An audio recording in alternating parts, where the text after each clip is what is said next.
자, 여러분 그거 아세요? 자, 조정 대상 지역, 네, 조정 대상 지역에서 지정 후 내가 계약을 체결한다. 이러면 어떤 현상들이 있어요? 어떤 규제에 적용받습니까? 어때요? 네, 내가 계약을 체결한다. 그리고 주택담보대출을 받는다. 이러면 어떻습니까? 자, 비과세 받기 위해서 2년 보유 N 2년 거주를 해야 되고요. 그 다음에 주택담보대출을 받으면요, 기존에는 6개월 내 전입, 그리고 기존의 1주택자는 6개월 내 처분 조건이 붙었다. 요 두 개입니다. 네. 자, 조정대상 지정 후 내가 계약을 체결한다. 주택담보대출을 받는다. 자, 6개월 내 전입해야 되고요. 1주택자는 6개월 내 처분 조건이 붙습니다. 맞습니까? 자, 그런데 이게 이제 전입 의무는 없어지고 처분 조건은 언제까지? 2년 이내 처분. 요렇게 바뀝니다. 맞습니까? 자, 그리고 비과세 받기 위해서 2년 보유 2년 거주를 해야 하는데, 자, 비과세 받기 위해서 2년 보유 거주를 해야 하는데, 여기서 5% 이내로 올려주는 상생임대에게는 2년 거주 요건 X, 2년만 보유하더라도 비과세 해당. 요렇게 되는 겁니다. 그런데 여러분, 여기서 질문사항, 만약에 조정 대상 지역 주택 매수 계약 체결 및 일대 주택 계약 및 매수, 자, 조정 대상 지역일 때 주택 계약 및 매수를 했는데 내가 1년 6개월 보유를 했다. 보유만 했다. 자, 그런데 여기서 뭡니까? 여기서 조정 대상 지역이 해제가 되었다. 조정 대상 지역일 때 주택 계약 및 매수를 했는데 내가 1년 6개월만 보유를 했다. 그리고 조정 대상 지역이 해제가 되었다. 추가로 6개월 더 흘렀다. 2년 보유죠. 2년 보유. 자, 이렇게 되면 양도소득세 비과세 받을 수 있을까요? 아니면 실거주 2년을 더 해야지 받을 수 있을까요? 자, 여러분 대답을 해주세요. 자, 한 번 더 설명드릴게요. 조정 대상 지역일 때 주택 계약 및 매수를 했는데 내가 1년 6개월 보유만 했다. 거주가 아니라.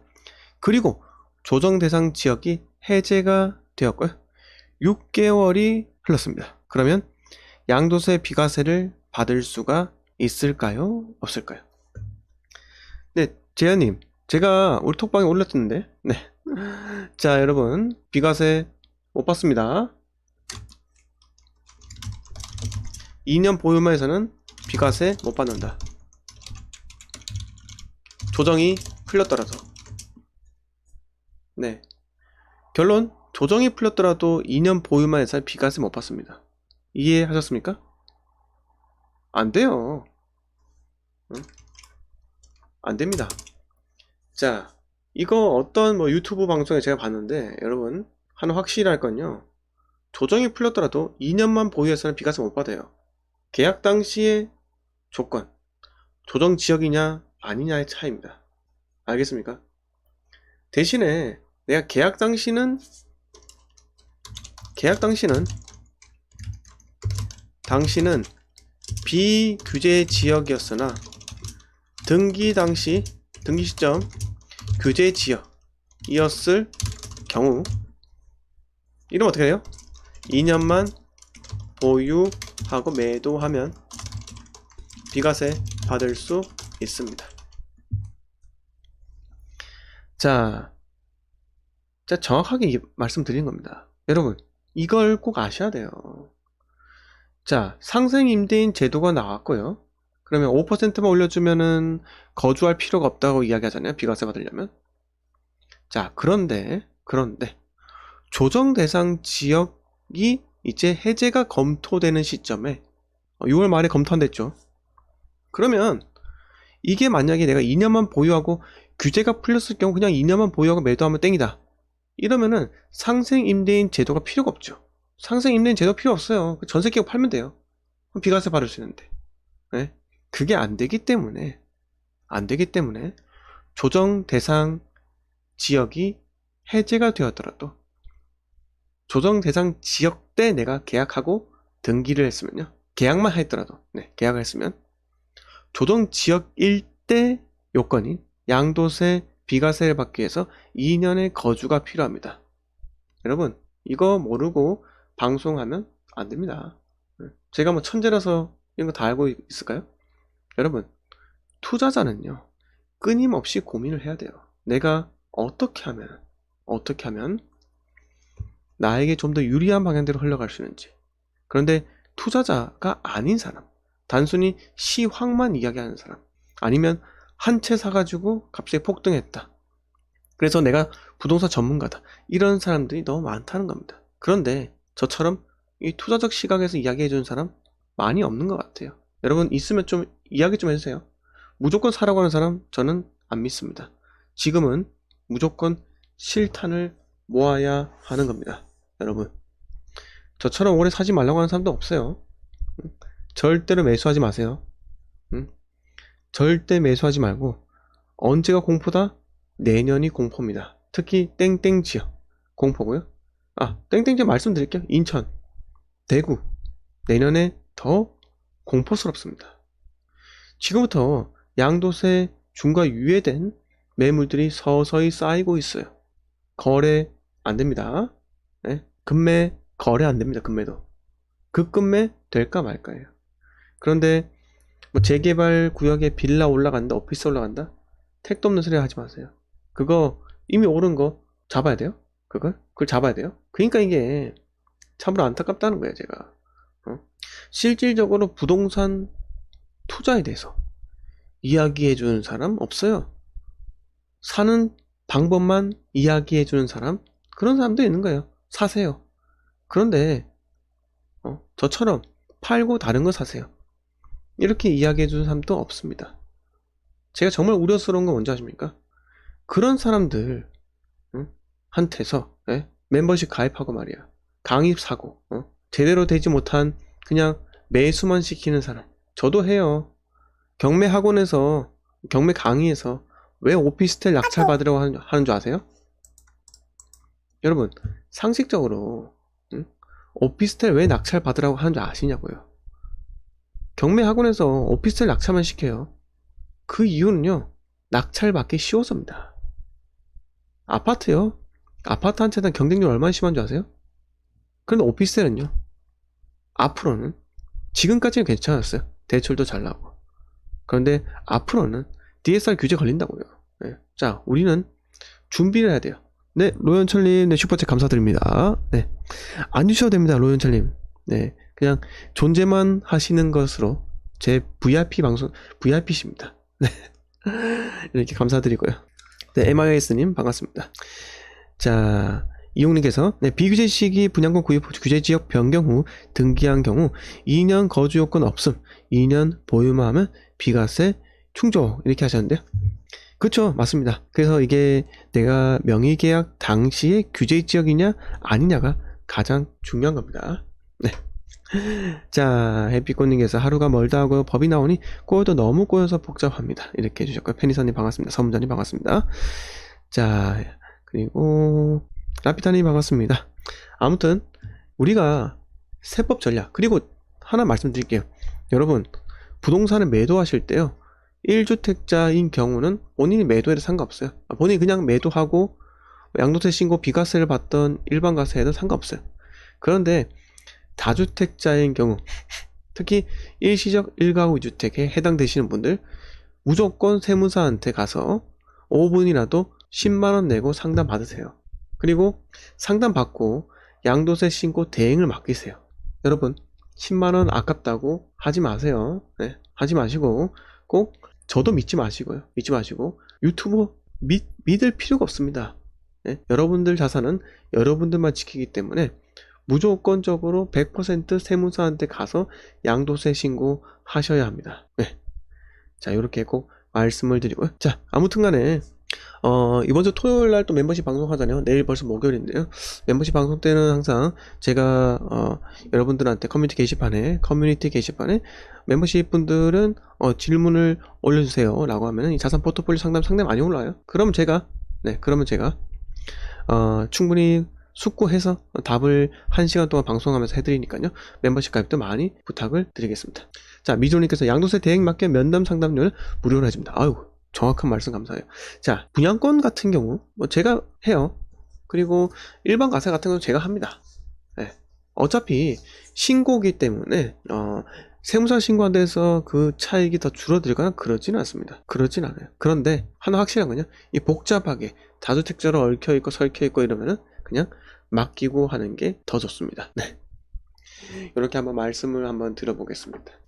자, 요거 제가 오늘 한 20분만 방송을 하려고 했었는데요. 여러분 질문사항 딱히 없으신가요? 자, 한우님께서 조유선이 앞으로 실거주 집을 계속 가져가시면서 다른 거 투자하실 생각인가요? 아니요. 그렇진 않은데 일단 실거주할 집도 저는 지금 한 채 갖고 있는데 비과세 받을 생각은 없어요. 비과세 받을 생각은 전혀 없고, 그리고 매도를 통해서 투자금 확보한 다음에 정확한 기회가 오면 또 한 번 더 베팅 한번 해볼 생각은 있습니다. 생각했는데 저는 솔직히 어차피 평생 투자할 것이기 때문에 제가 굳이 무리해서 제 전재산을 갖다가 부동산에 전부 몰빵한다? 그건 또 추천드리지 않습니다. 부동산은 라이프예요. 생활 라이프. 그래서 내가 조금씩 투자를 해서 차익을 계속 실현하고 잃지 않는 게 정말 중요할 뿐더러 제가 지금까지 이 투자를 하면서 느낀 점은 그거예요. 정말 물리면 안 된다. 물리면 안 됩니다. 정확한 타이밍에 전세가 매매가 상승 비율 정도를 보고 내가 지역을 선택해서 들어가야 되는 거고요.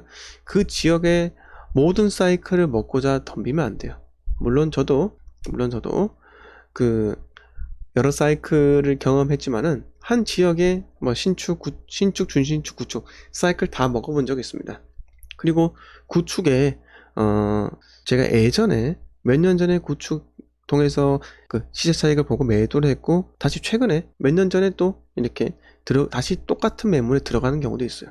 그거는 이 스토리가 있어야 됩니다. 재건축 스토리, 그리고 무슨 스토리, 전세가랑 매매가 비교, 여러 가지 다 복합적으로 보고 들어가기 때문에 그런 거에 장투로 가져가는 부분도 있고요. 네.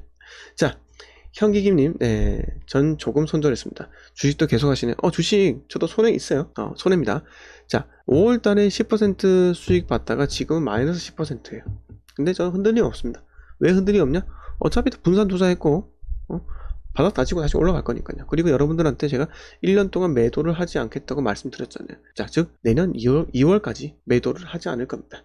자, 미주원님께서 작년 조정지역 매도 때 임대사업 10년 채웠더니 양도세 5,800 나왔습니다. 그냥 정상적으로 조정지역 매매했으면 1억 5,900 나오더라고요. 양도 차익이 2억 7천이었습니다. 임대사업 10년 했으면은 양도세 절반을 공제해 주는 거죠. 거의. 어차피 중과 안 받고. 네. 양도세 2억 7천이다. 2억이 한 7천만 정도 양도세를 낼 거고요. 2억 7천 정도면 그 이상 거의 1억 가까이 되겠죠. 자, 이 4개님께서 조선생님 지금 떨어진 금액에 매도하고 내년 다시 또 들어가면 손해일까요? 부동산요. 글쎄요. 저는 솔직히 손해보고 매도는 하지 말라고 말씀드립니다. 네. 그런데 내가 정 상황이 안 된다. 투자금이 확보가 안 된다. 이렇게 생각을 하실 수 있잖아요. 그러면 손해보고 들어가는 것도 나쁘진 않습니다. 네. 근데 그만큼 이제 심혈을 기울여서 투자 매물을 선택을 해야 되는 거예요. 네. 그래서 대구가 여러분 대구 제가 말씀드리면은 대구가 2023년 중반 이후에 제가 들어가라고 말씀드립니다.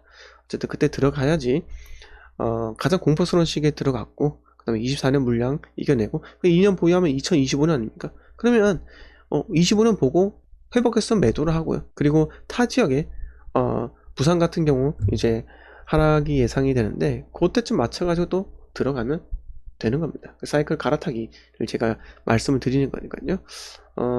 근데 내가 아까 방금 말씀드린 이 4개님께서 지금 떨어진 곳을 손해보고 매도하고 들어간다. 근데 그러면 부동산에 대해서 좀 안 좋은 시각을 가질 수가 있어요. 차라리 그걸 어떻게든 뭐 좀 홀딩 하시고, 내가 투자를 할 때, 소액 투자라도 들어가는 게 낫지 않겠나. 그냥 한 채는 그대로 갖고 있고, 소액 투자로 그대로 갖고 가는 게 낫지 않겠나. 이렇게 생각이 들기도 합니다. 네, 이 사승님께서 동탄이에요, 저희가. 근데 동탄 원이면 그렇게 더 빠질 일은 없어요. 동투가 좀 문제죠. 자, 최지혜님께서 실탄을 얼마나 모아야 할까요? 뭐 2천부터 3억까지 다양합니다. 그건 여러분들께서 판단을 하면 되실 것 같고요.